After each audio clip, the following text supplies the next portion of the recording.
These were the views expressed by several politicians regarding the 19th Amendment to the Constitution. We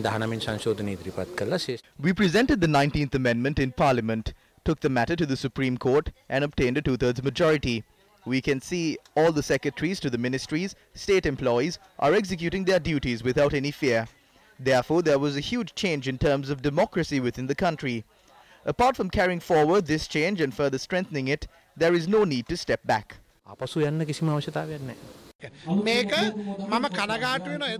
It is unfortunate that when this was presented in Parliament, members of our party too raised their hands in favour of it.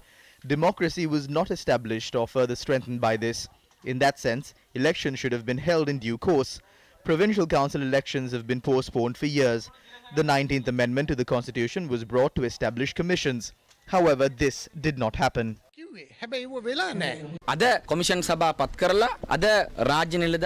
Commissions have been established and the appointment of state employees is no longer limited to political patronage. Holding elections every year and wasting public funds have been stopped. Those who now criticize the 19th Amendment are the same people who once agreed and approved it.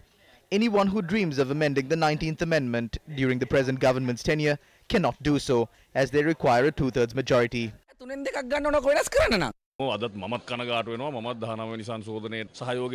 I too voted in favour of the 19th Amendment to the Constitution. However, today I regret my decision. From what I remember, it was only Sarath Veerasekara who refrained from voting. The 19th Amendment must be amended during the tenure of our government. The President must have the powers to run a country.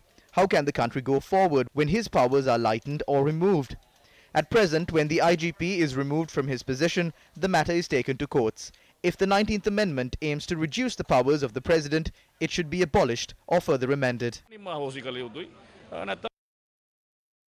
We, together with the intellectuals of the country, pointed out the shortcomings and the irreconcilable flaws of the 19th Constitutional Amendment before it was passed in Parliament 4 years ago.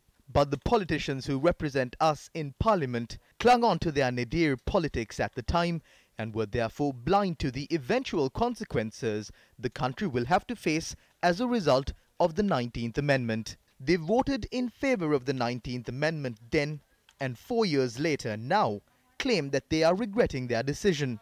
The country's progress was stalled for 4 years. Who will be held responsible for this? It is a parliament which houses 225 of such vacillating individuals that is attempting to sign an agreement with a foreign nation that will jeopardize the future of our motherland. The Sunday Times reported today that it had obtained a draft copy of the Status of Forces Agreement, or the SOFA, which is currently under negotiation between the United States of America and Sri Lanka.